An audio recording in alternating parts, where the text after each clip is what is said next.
Actually, I read news recently, right? That I think now new NSFs are supposed to learn certain like cyber security skills or something Yeah. like that. Yeah. Yeah. So I think that's Yeah. a good change. I think that's becoming a big, important part in our very, very much cyber lives. I know we dwell quite a bit on your career, and I think the one question I want to round up this segment about your career journey. It's also, I remember that there was a period in the later part of your career where you were in between jobs. I just want to get your take on what, in your opinion, was the toughest part of that period. First of all, the period was not easy, but I want to find out from you, your experience in that period, what was the toughest part for you? Thanks for the question. While preparing for this podcast interview, obviously I thought through the entire career life cycle a little bit, right? And I did have actually three main bound points. Twice was when I was looking for a job. Once was actually COVID, was highly stressful. It threw the question of self-worth quite a bit, because I realized that when COVID hit, a lot of the work that I could do was highly limited and restricted. Of course, there was a way to pivot it, but overnight as I stayed home, I was like, actually, all these projects I cannot do anymore. For context, what were you doing during that COVID period? COVID period, I was in URA. I was helping to do innovation work, and when COVID hit, I just recently joined a new department, and I was supposed to help them do journey mapping. I could do it online, but it would have been difficult. And number two, that wasn't obviously the priority. And what happened eventually, which was, I guess it was great. And I mean, the fact that I had a young newborn at home as well, that made things very challenging. I could only work at most like 2.5 hours a day. The rest of the time I need to look after the kids and keep everybody healthy, right? And make sure that we have food on the table.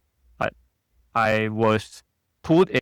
Lucky for me, there was that opportunity for me to portal called Space Out, which is mapping a portal of the crowd levels across the entire Singapore. I was put into the space, and my role was actually to engage all the shopping malls, supermarkets, areas, convenience stores, basically to negotiate with them to get their data so that we could map it out. So I think I was lucky enough that I even had the opportunity to do that, and we launched it within a week. But yeah, that period of time was tough because when the lockdown happened, within that week, it was very challenging to know what is the role and responsibility I needed to play. And that hurt the self-worth of her a lot. Whether or not it lets you reflect on whether or not the decisions that you made up to that point of time was right. Like, suddenly all my skills useless, they cannot use. And similarly, I think that period of time where I lost my job about 2 years ago, I was prepared for it, but as time went by, once again with the rejection, the part about self-worth is affected. As you grow older with the stability that you have and the obligation and responsibilities that go up, self-worth became an even bigger problem because you had to, back then was just maybe a little bit. Now it's like I have these 2 kids, our expenses are pretty high as a family. And it's like, oh, how do I keep this up? How long can I last?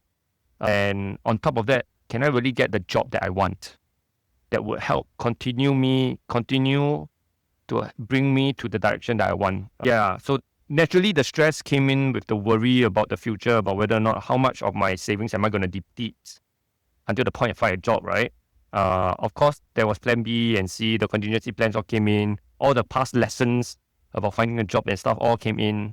Also at the back of your mind, like I said earlier, plan C, plan D, all the way to plan E, F, G, right? So, yeah, I was lucky enough, I guess. I think when we were talking about this, when I first lost my job, I had a lot of people I could count on. A lot of people that were willing to support me, help me, give me ideas, going through LinkedIn to start posting about my journey. But as time went by, there was this huge temptation to take the first offer. Whatever that was on the table was like, wow, really? And it was very interesting because one of the interviews I had with a particular organization, she said that after the first interview, she said that I do want you to consider. I think I can pay what you want. I think, but you're going to make a decision now. You tell me whether you want a job or not. Then I'm like, I was not very prepared to take that offer without comparing with other spaces out there. It was, I guess to a certain extent, I'm glad I didn't take the offer. Do you think she was testing really you? Tempting. She was playing with you, or do you think she was serious? Yes, definitely testing me. Definitely testing me. She wanted to see how much I wanted this. But it was also at that point in time, that evening, I went back to ask a lot of people about the organization, the team, and her as a manager. And I was like, okay, this is not exactly the culture that I wanted to go into. Yeah. So I guess I would, I don't know whether I missed the, I avoided the bullet, but I must say I don't regret that decision. Yeah. That's important. Yeah. Yeah. Life is funny in a sense that we can never fully know how our life could have been if we've taken the other decision. Yeah. There's no way that we can compare it with good basis between path A and path B, because there's Yeah. no way, because when you take a certain path, there would have been decisions that you make along the way that could also change that final destination or journey of that path that you have chosen in the first place. So you can never compare apple to apple, like A versus B. Some things you can, but I'll say most things you can't really choose like that. It's not like economics, right? Ceteris paribus, assuming all else constants. All other circumstances are constant. So that's one thing. My quick question is that an interview technique you recommend for leaders? uh, Hold that thought, we'll get into this part about your expertise on organizational development, or OD in short, and also leadership development, or LD. I want to add on, but I feel you, I hear you. I was also going through a similar period as well before I landed this current opportunity at my current company. Can relate to that about the plan C, plan B, and all that. Yeah, thanks for being vulnerable and thanks for sharing those thoughts. I think you are possibly one of the most positive people that I know, and I just wanted to get your thoughts on that.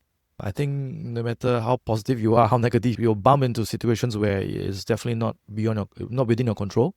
And I think it's about your mindset, how you manage those situations. I think that's very critical in navigating those times.